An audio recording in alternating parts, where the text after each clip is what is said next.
बोसोरनि बायदि देग्लायबो अमा बेदरजों बिभिन्न रोखोमनि मैगं थाइगं खांनानै दिनै जोङो जानाय आयोजनखौ खालामदों।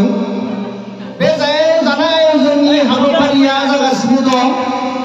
दा न'खर साफ्रोमबो जाहाथे बे गोदान बोसोरजों लोगोसे बे बोसोरसेया बे जानायजोंनो जोंनि देहानि गाज्रि बेमार आजार गाज्रि बार जाहाथे बे जानायनि गुनजों रायजो राजा आइ आफामोनखौ इसोरा जथेस्थ' फाहामथाय होथों।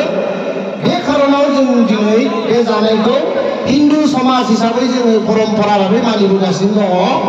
साफ्रोमबो जेब्ला जों नाम खारिगोन नाम बुंगोन बिथांमोना गावबा गाव आसनखौ लानानै जोंनि बे जानाय आदारखौ ग्रहण खालामनो थाखाय आं माइदांगुरि रायजो समाजनि जानानै गुरै खावलायनाय जाबाय।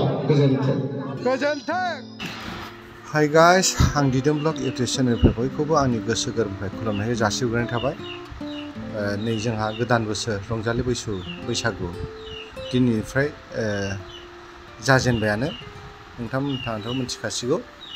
नै जोङो बेखौनो लोब्बा लाखिनानै गोखा गोखै खुंखा जायखौ जों खुंखा बुङो, बे खुंखाखौ दिनैनिफ्राय जोङो जानायनि साखाफारा लाबाय आरो दिनै बेखौनो नोंथांमोननो आङो एसे दिन्थिनो आखायाव लाबाय। अन्नानै जायफोर आंनि चेनेलखौ नुसनबायदों नोंथांमोनहा अनसायदो आरो बेल आइकनखौबो थुनानै लानानै लोगो खालामना लादो। आं बेखौनो नोंथांखौ खावलायनाय थाबाय आरो लोगोसे बेल आइकनखौबो थुनानै होबानो जाबाय आरोखि। हाय गाइस, মই দিদম ব্লগ ইউটিউব চেনেল দিদম ব্লগ ইউটিউব চেনেলৰ পৰা চবকে মই স্বাগতম জনালোঁ। আজি হ'ল বহাগ বিহুৰ পহেলা। আজি এই পহেলা দিনত আমি বড়ো সমাজে মানে আজিৰ দিনত আৰু কি এনেকুৱাই গাহৰি মাংস বা এনেকুৱাই মাংসৰ লগত কিবা কিবি যিমানখিনি মানে চব্জি আছে যিবিলাক খাব পাৰে মানুহে, সেইবিলাক চব্জিটো আমি দিখিনি গাহৰি মাংসৰ লগত বনাইছে আৰু কি। আৰু এনেকৈ প্ৰত্যেক বছৰে আমি খাওঁ, কাৰণ সেইটো খোৱাটো হ'ল আমাৰ পৰম্পৰা। এই পৰম্পৰাটো হ'ল আমাৰ মানে প্ৰত্যেক বছৰত যেনিবা বেমাৰ আজাৰ কিবা কিবি হ'ব পাৰে, এইটো হ'ল মেডিচিন হিচাপে আমি খোৱা হয় আৰু কি। মেডিচিন হিচাপত মানে আমাৰ এই বছৰ ভালকৈ থাকক, মানে যিহেতু গছ গছনিৰ পৰাই মেডিচিন হয় আমি জানো, সেইটো কাৰণে এইটো মেডিচিন হিচাপে আমি ব্যৱহাৰ কৰোঁ আৰু কি। ঠিক আছে, আপোনালোকে মোৰ ভিডিঅ'টো চাই কিনি ইণ্টাৰেষ্টেড পাইছে যদি আৰু চবে কোনোবা নতুন মোৰ ভিডিঅ'টো দেখা পাইছে কোনোবা ছাপোৰ্ট কৰি যাব মোক, সেইটো মই ৰিকুৱেষ্ট কৰিছোঁ। Thank you. जायफोर आंनि चेनेलाव गोदानफोर फैनानै दंफैयो नोंथांमोनहा आंखौ चेनेलाव लोगो खालामना लागोन होननानै आं मिजिंथिनो हाबाय। जोङो नैबे गोखा गोखैखौ प्रत्येक बोसोरावनो जाबाय थानाय जायो। नैबे माइदांगुरि ब्रह्म समाजा उदालगुरियाव नैबे नांजाबनाय आरोखि, उदालगुरि टाउनजों नांजाबनाय थानानिफ्राय ओरैहाय सोनाबथिं आरो जोंनि गामिया।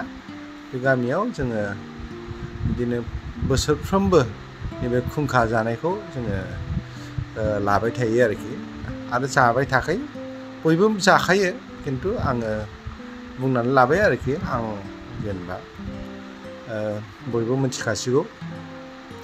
गोजोननाय थाबाय, बयबो आंनि चेनेलखौ नायनानै होजोबगोन होननानै मिजिंथिनाय थाबाय आरो लोगोसे सापर्ट खालामलांबाय थागोन।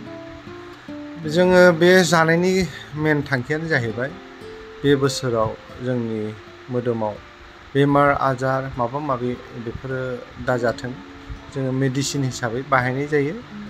बेयाव गुन गोनां माबा मोनसे थानोबो हागौ, नंखायनो जोङो जेनेबा नैबे खुंखानि गेजेरजों जोंनि देहायाव माबाफोर बेमार आजार सोमजिनो नागिरदोंब्ला बेनि गेजेरजोंनो जोङो होस्रांनो हागोन होननानै मिजिं थिनाय थायो आरो बे परम्परा जोंनि थाखाय।